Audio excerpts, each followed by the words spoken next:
Assalamualaikum warahmatullahi wabarakatuh. Jumpa dengan saya, Riki Komarudin. Pada pertemuan kedua ini atau kesempatan ini, saya ingin berbagi materi lanjutan mengenai mata kuliah fisika listrik. Di sini nanti akan lebih membahas lebih sedikit detail lagi terkait dengan unit vektor dan juga besaran-besaran gaya yang memiliki arah dan juga satuan. Baik, langsung saja kita masuk ke inti materinya.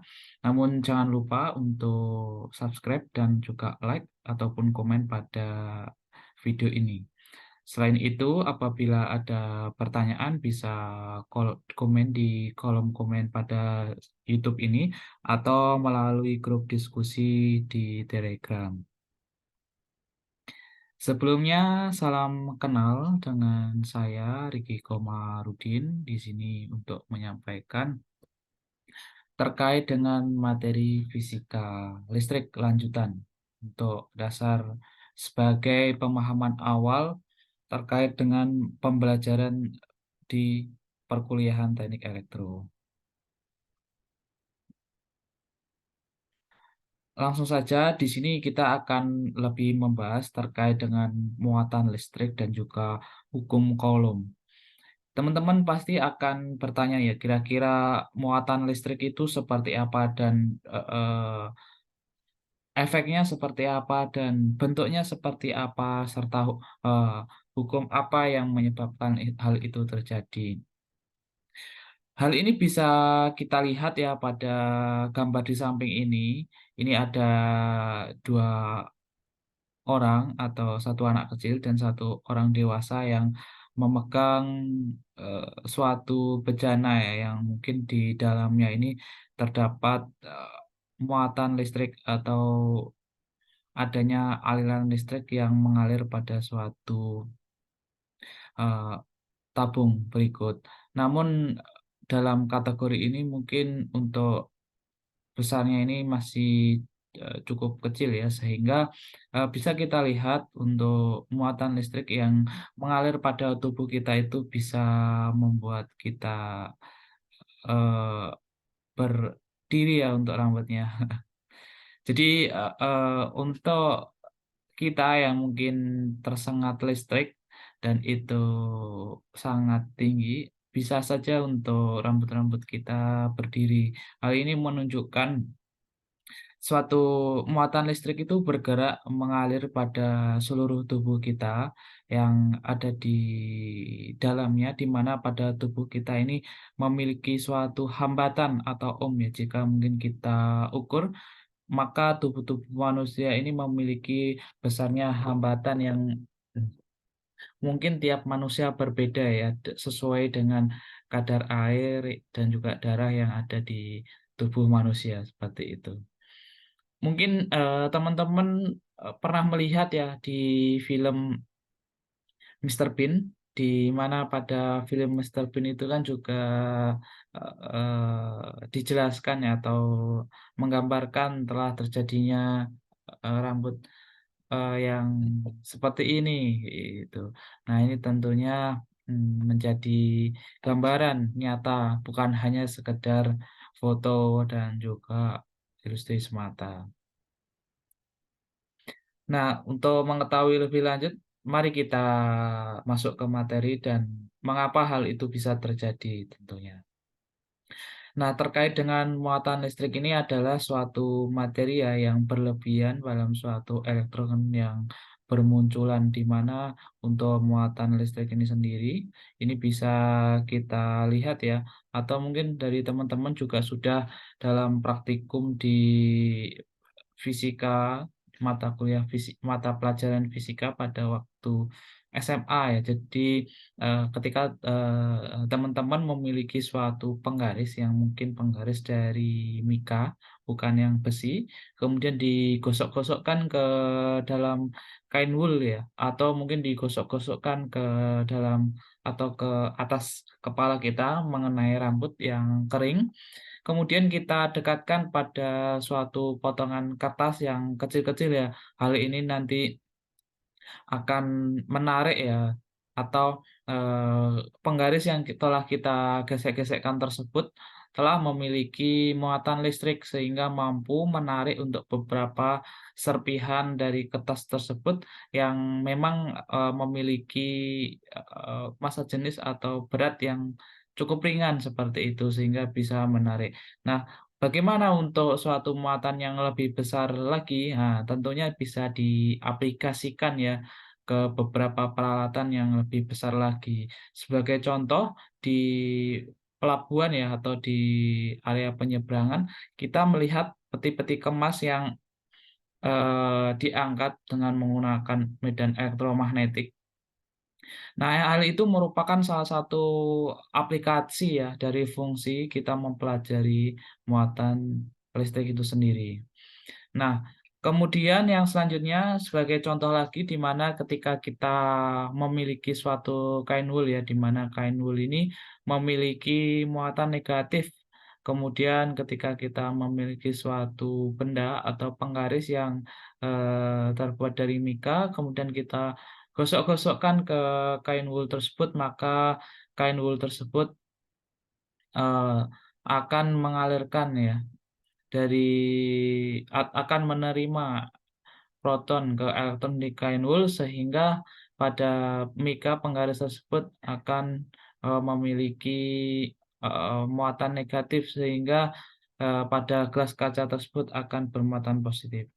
Kemudian untuk jumlah muatan yang hilang atau lebih ini sangat kecil ya dibandingkan dengan total muatan yang ada di materi tersebut. Dalam artian, ada di sini adalah muatan pada, area penggaris yang ini. Ini kan kita bisa lihat ya adanya pergerakan atau perpindahan dari penggaris atau, panjang ini menuju ke kain wol tersebut. Sebagai contoh penjelasan yang lebih detail pada penggosokan penggaris di kain wol tersebut telah terjadi perpindahan proton atau, eee, muatan positif ya ke muatan negatif. Hal ini sesuai dengan kaidah tangan kanan yang mungkin sudah dipelajari pada waktu fisika SMA. Kita akan ulas kembali di sini yang, menandakan arah telunjuk ya. Nah ini adalah, arah dari ce kum kumpa dari tangan kanan kita. Misalkan kita memiliki nah di sini ini adalah area putar, sedangkan ini adalah area tertunjuk. Nah ini digambarkan dalam suatu yang berputar. Kemudian di sini ada gaya ya, atau gaya kolom tersebut yang memiliki arah. Nah, di mana untuk arah ini telah kita pelajari pada pertemuan pertama kemarin ya. Nah, untuk itu untuk perpindahan muatan ini bisa kita lihat ya, di mana ketika memiliki muatan yang berbeda, baik di sini bermuatan, negatif ya, kemudian ataupun positif. Nah, tentunya apabila hal yang sama nanti di sini akan tolak-menolak. Kemudian di sini apabila ada, muatan yang berlawanan, maka di sini akan terjadi tarik-menarik. Hal ini tentunya, pada saat kita memainkan, ini ya, magnet. Nah, seperti itu, maka hal itu akan bisa terjadi tolak-menolak. Nah, adapun untuk magnet yang kita mungkin dekatkan dengan besi, nah itu tentunya akan saling tarik-menarik karena memiliki 2 muatan yang berlainan. Nah, ini adalah contoh dari muatan listrik tersebut ya dengan hukum Coulomb, di mana untuk 2 partikel atau 2 muatan yang, memiliki nilai yang sama, maka keduanya ini akan saling tolak-menolak, baik dalam, partikel positif maupun dalam partikel negatif. Ini harus diingat ya karena memang jadi konsep dari suatu muatan listrik ini yang, harus dipahami. Kemudian di sini ada contoh lagi. Nah, ini bisa kita buat bahan ajar ya atau kita pelajari dengan seksama. Ada beberapa simbolis atau ada beberapa perumpamaan ya. Jadi di sini ada huruf, abjad dari A sampai E dengan jenis muatan yang ada di samping sebelah kiri ini. Di mana, ini akan menandakan ya kira-kira kalau tarik-menarik itu, sesuai konsep adalah hal yang berbeda, yaitu positif dan negatif. Kemudian untuk C dan D ini ketika tolak-menolak ada kemungkinan semuanya negatif ataupun ada kemungkinan semuanya positif. Sehingga tentunya kita tanpa melihat, keterangan di samping ini, kita bisa memahami dengan jelas seperti itu. Nah, sampai di sini kira-kira seperti itu ya, untuk gambaran materi terkait dengan 2 partikel yang sejenis ataupun 2 partikel yang berlawanan. Oke, saya kira tidak susah ya, jadi kita bisa lanjut lagi. Nah, ini bisa dijawab ya, sehingga kita bisa menentukan untuk, salah satu dari jenis muatan tersebut berdasarkan suatu keterangan yang ada di sini, kayak gitu. Nah, ini bisa kita lihat di sini untuk penentuan awal, di mana A ini bermuatan negatif, maka B ini akan bermuatan positif karena saling tarik-menarik. Nah, ini begitupun selanjutnya, tanpa melihat ini ketika diketahui salah satu, ini nanti akan bisa kita jawab dengan mudah. Baik, di sini untuk kasus yang sama, ini adalah suatu pencerminan dengan, latihan yang lebih, beberapa subpoin lagi. Di sini ada, tarik-menarik dan juga ada tolak-menolak. Hal ini lebih ke aplikatif lagi ya, bisa kita lihat di mana di sini adalah alat-alat dari suatu mesin fotokopi ya yang sangat berguna atau mungkin saat kita sering ketemui di, lingkungan terdekat-dekat kampus, mungkin biasanya ada kosi fotokopi ya ataupun yang lainnya, ini memanfaatkan dari suatu muatan, listrik tersebut untuk mengangkut partikel-partikel. Nah, ini bisa kita lihat ya dalam, mesin fotokopi ini, di mana di sini ada muatan negatif yang ada di, photo conducting drum ini. Nah, ini nantinya ada kertas ya yang mentransfer corona sehingga pada, kertas tersebut telah terjadi pensablonan ya atau memindahkan dari muatan yang hitam tersebut menuju ke kertas tersebut, seperti itu. Nah, ini terus berputar di mana kita akan melihat ya perpindahan dari paper yang masuk pada mesin tersebut dan keluar sudah sesuai dengan, printer yang kita inginkan atau kita ingin cetak, seperti itu.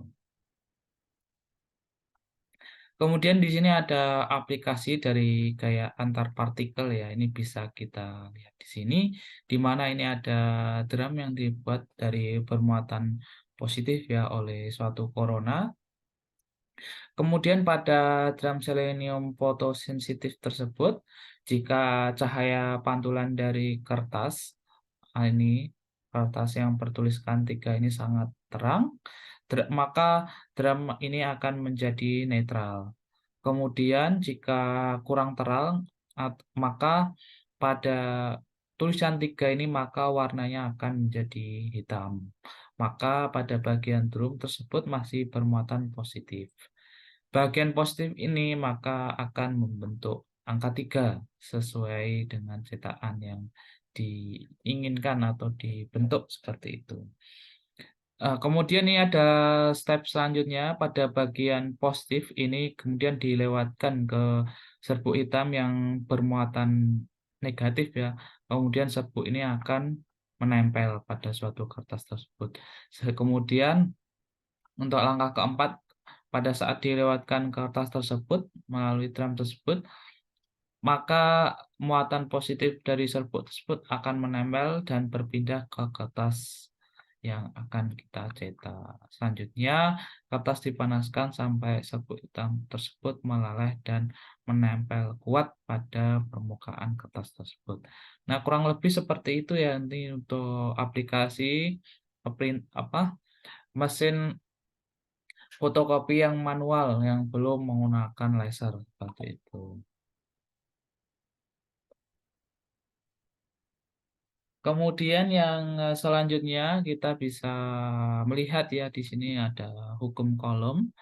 Nah, ini hukum kolom ini adalah berbunyi sebagai berikut ya, apabila terdapat dua buah partikel bermuatan, maka akan timbul gaya elektrostatik pada keduanya. Kemudian besarnya gaya tersebut sebanding dengan perkalian dari nilai kedua muatan dan berbanding terbalik dengan kuadrat jarak keduanya. Sehingga di sini sangat jelas ya apabila teman-teman memiliki muatan di sini, kemudian memiliki muatan yang di sini, dibandingkan dengan teman-teman yang memiliki muatan yang ada di sini. Tentunya untuk area jarak yang lebih dekat di sini, ini akan memiliki besarnya medan yang lebih besar ya daripada dengan jarak yang cukup jauh. Bahkan untuk jarak yang cukup jauh ini nanti malah tidak ini ada tarikan atau tidak ada pengaruh gaya yang dirasakan. Nah, ini sesuai dengan konsep mungkin LDR ya bagi teman-teman yang lagi LDR.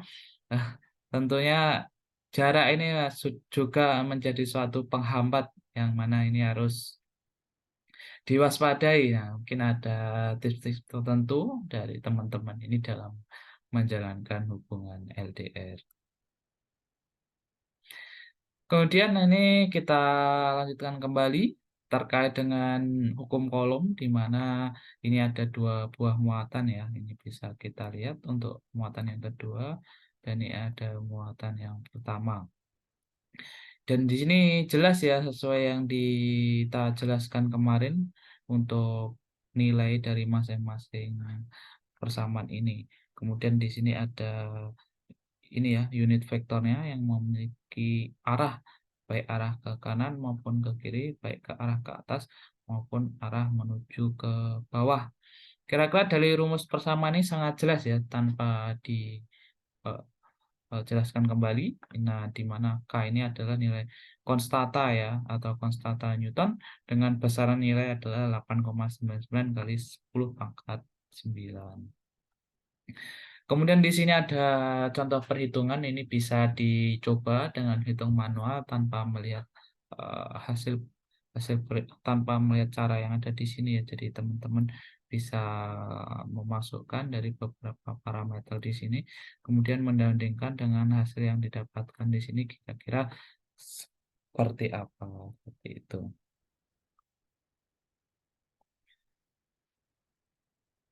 Kemudian ini dapatkan kurang lebih hasil segini. Nah, ini perlu diketahui ya. Di sini ada magnitude.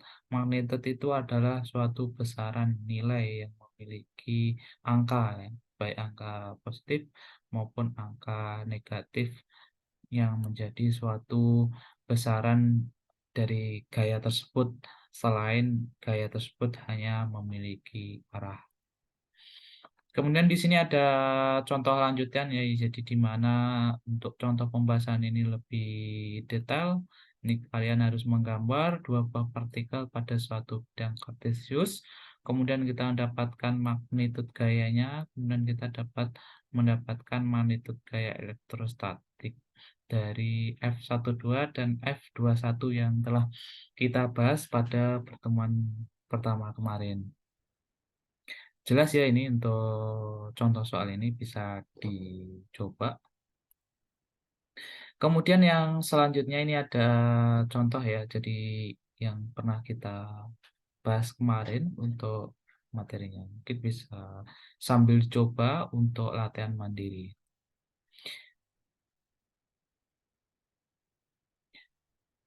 Nah, ini ada contoh lagi ya. Jadi di sini ada penyederhanaan secara terpisah. Ini untuk besarnya nilai perkalian, sedangkan ini ada nilai penjumlahan. Nah, ini hasil setelah dikalikan didapatkan hasil yang ada di bawah ini ya. Jadi kenapa kok dapat nilainya ada 2, dan ini ada perkalian ya.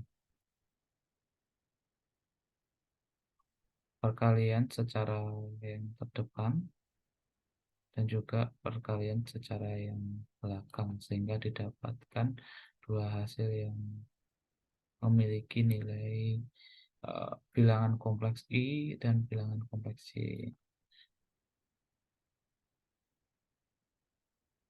Kemudian di sini akan kita dapatkan ya dalam penentuan sudut, itu besarnya sudut tersebut didapatkan dari mana. Sebagai contoh ketika kita mendapatkan atau kita memiliki besaran gaya, di mana besaran gaya F12 ini adalah 6I ditambah 8J ya. Jadi sangat jelas untuk nilai dari gaya tersebut, maka besaran sudut theta itu adalah tan ya, atau tan inverse dikali N per M. Kemudian di sini didapatkan untuk nilai N8 dan M ini adalah 6 ya. Nah, ini untuk nilai NM6. Ini didapatkan dari sini ya. Nah, di sini kira-kira didapatkan untuk asal mulanya. Nih. Kemudian kita nanti akan menentukan ya untuk besarnya N atau M ini berdasarkan rumusan positif atau negatif sehingga didapatkan nilai theta sudut tersebut berapa derajat. Kemudian di sini untuk unit vektornya akan kita temukan untuk nilai unit vektor tersebut seperti itu. Kemudian ini ada selanjutnya yaitu terkait dengan gaya interaksi antar lebih atau dua partikel yang bermuatan. Konsepnya yaitu hampir sama ya, kita akan menentukan untuk nilai muatan satu ke muatan 2, kemudian kita jumlahkan di sini ada muatan 1 ke muatan 3, kemudian kita jumlahkan ke muatan 1, muatan 4, dan seterusnya. Sehingga kita akan menentukan gaya dari penjumlahan akumulasi nilai total, seperti itu. Adapun contohnya bisa kita hitung ya di sini. Namun hal ini harus kita perhatikan sebagai dalam perhitungan dengan baik-baik seperti itu ya. Ini nilai dari F12 ini ada nilai minus ya, seperti itu. Kemudian di sini ada F13 ini akan didapatkan hasil yang positif. Nah, ini teman-teman bisa dilakukan atau dicoba hitung ya, di mana untuk nilainya adalah sebagai berikut. Kenapa hal ini bisa kita dapatkan untuk minus, kemudian ini kita dapatkan untuk positif, seperti itu. Nah, ini nanti tentunya untuk perhitungan sama dengan kemarin ya, ini dikalikan karena arah yang kemarin yang kita ketahui untuk arahnya kemana, seperti itu.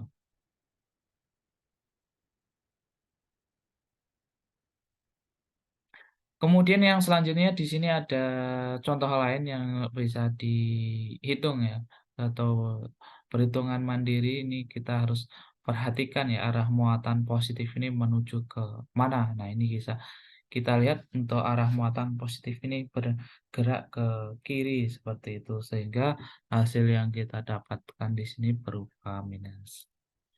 Kemudian di sini untuk dari muatan positif ke segitiga ini menuju ke atas, di mana untuk arah menuju ke atas itu positif sehingga kita dapatkan hasil yang positif.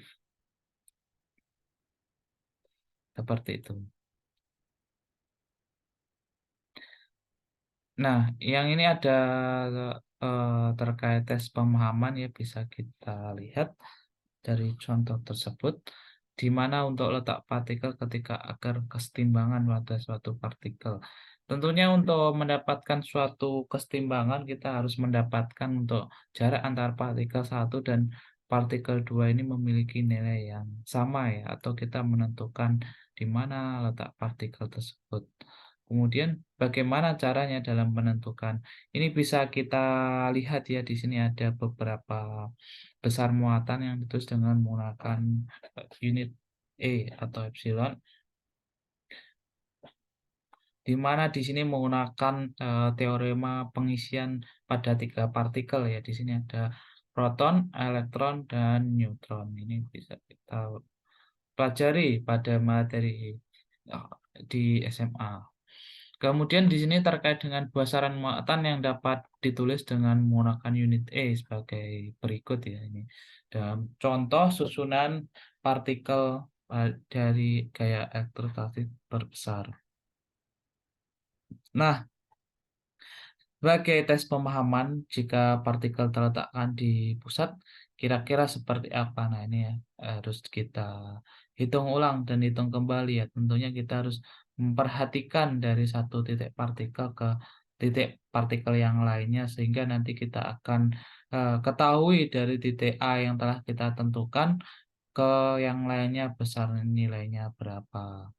Nah, kurang lebih seperti itu untuk pembahasan pada bab satu ini dari saya. Apabila ada yang ditanyakan atau ada soal-soal yang tadi dirasa tidak memahami, bisa komen di kolom komen ataupun bergabung melalui eee grup diskusi di Telegram ya, tentunya akan sangat terbuka dan insya Allah nanti akan dibahas lebih detail.